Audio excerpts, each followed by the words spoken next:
Hello friends. तो आज की इस वीडियो में मैं आपको बताऊंगा कि म्यूचुअल फंड्स क्या होते हैं, हमें कौन सी स्कीम लेनी चाहिए और म्यूचुअल फंड के क्या एडवांटेज हैं और क्या डिसएडवांटेज हैं। तो दरअसल म्यूचुअल फंड बनाए किसके लिए गए हैं? म्यूचुअल फंड हम जैसे लोगों के लिए बनाए गए हैं जिनके पास ज़्यादा पैसे नहीं हैं और वो बड़ी कंपनियां खरीदना चाहते हैं जिनके शेयर्स काफ़ी महंगे हैं, लेकिन वो उनमें इन्वेस्ट नहीं कर पाते हैं।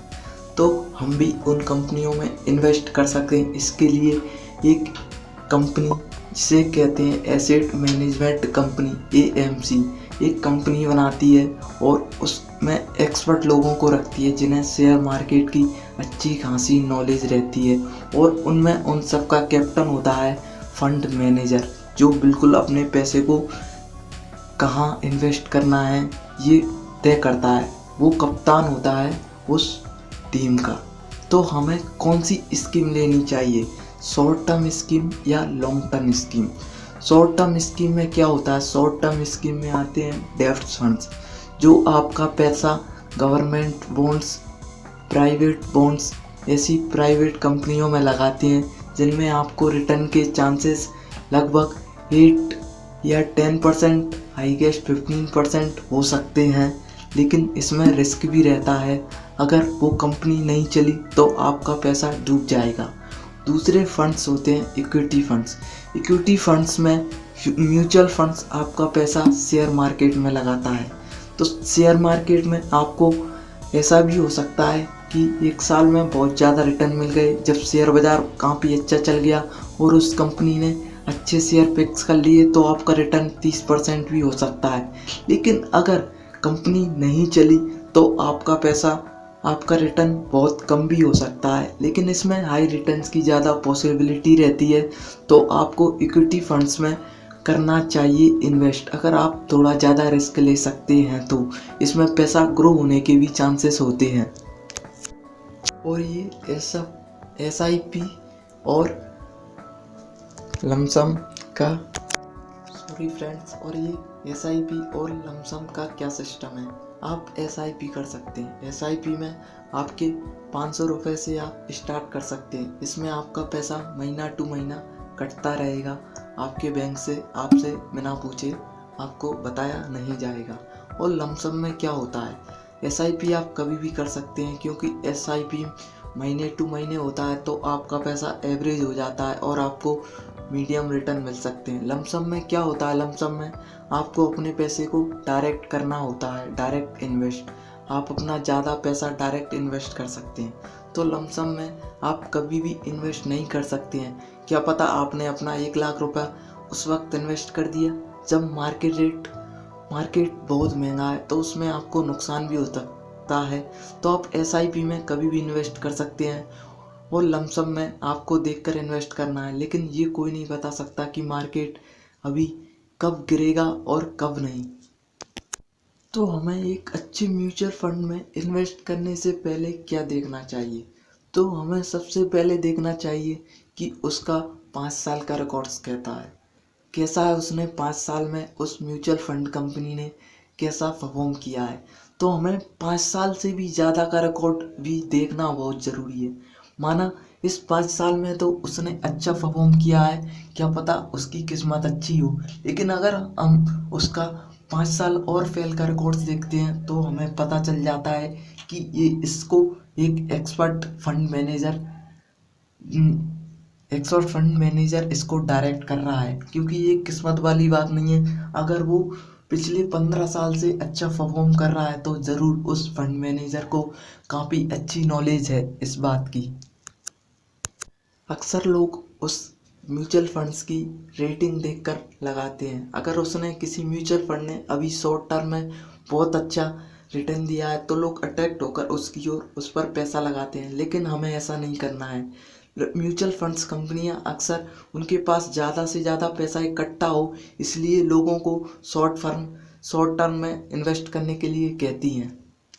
हमें म्यूचुअल फंड्स कंपनी में ये नहीं देखना कि जब उसने अच्छा प्रदर्शन किया तब उसने कितना रिटर्न दिया। हमें ये भी देखना है कि जब मार्केट गिर रहा था तो उसने फंड मैनेजर ने किस प्रकार से अपने पैसे को मैनेज किया। उसने कम रिस्क लिया और आपके पैसे को ज़्यादा गिरने नहीं दिया और अपने पैसे को बचा लिया। तो क्या हमें इंडेक्स फंड में इन्वेस्ट करना चाहिए? इंडेक्स फंड आखिर होता क्या है? इंडेक्स फंड होता है टॉप 100 कंपनियों को एक अच्छा फंड जिसमें कि टॉप कंपनियां हैं, जैसे कि सेंसेक्स की 30 कंपनियां हैं और निफ्टी की 50। तो इन इंडिकेटर से इनसे आपको पता चलता है बाजार की दिशा कि वो किस दिशा में। तो हमें इंडेक्स फंड में निवेश नहीं करना चाहिए। अगर आपको अच्छी नॉलेज है तो आप खुद भी एक अच्छा फंड मैनेजर हायर कर सकते हैं, जिसे आप काफ़ी फीस देकर, थोड़ी सी फीस देकर आप उससे वो इंडेक्स फंड को भी बीट कर सकता है। वो आपको मार्केट से भी अच्छे रिटर्न दे सकता है, क्योंकि इस मार्केट में कई लोगों को नॉलेज नहीं है, ज़्यादा लोगों को नॉलेज नहीं है, अभी एंटर हो रहे हैं। तो जो टॉप कंपनियां हैं उनसे भी अच्छी जो छोटी कंपनियां हैं वो अच्छा कर सकती हैं, आपको अच्छा रिटर्न दे सकती हैं। फंड मैनेजर उन्हें चूज कर सकता है और आपके लिए अच्छे रिटर्न ला सकता है, तो आप ऐसा कर सकते हैं। म्यूचुअल फंड्स में अधिकतर आपका चार्ज बहुत कम होता है, एक्सपेंसिव रेशो जिसे बोलते हैं। जो जिस म्यूचुअल फंड्स का कम होगा वो उतना ही पैसा कम लेगी। आप देखते रहिए कि ईआर आपकी कंपनी का कितना है, ज़्यादा तो नहीं है, कहीं कंपनी आपसे ज़्यादा चार्ज तो नहीं कर रही है जिससे आपका मार्केट में पैसा कम लगा हो। तो आप इस बात पर भी ध्यान दे सकते हैं। आपको इस बात पर भी ध्यान देना है कहीं आपका एएमसी जो कंपनी म्यूचुअल फंड्स की वो किसी एक सेक्टर में आपका पैसा तो नहीं लगा रही है।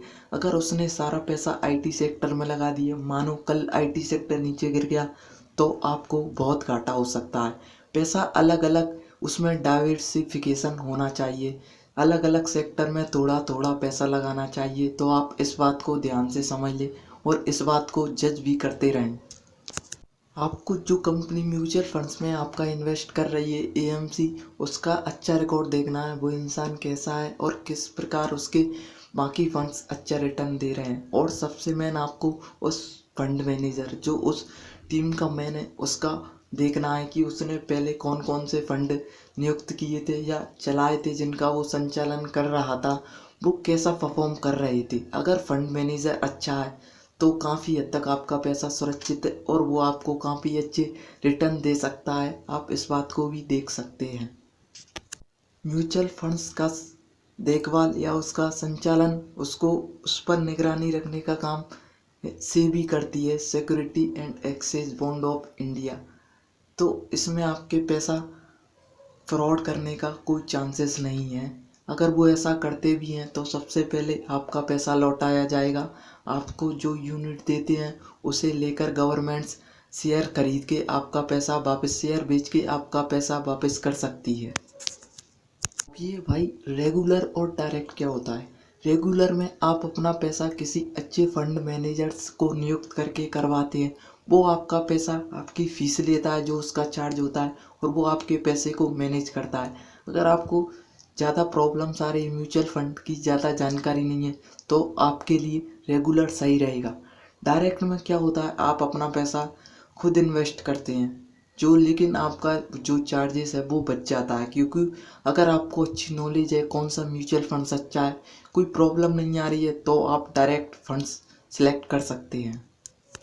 आई होप ये वीडियो आपको अच्छा लगा होगा यार, इसमें काफ़ी मेहनत लगी है, तो आप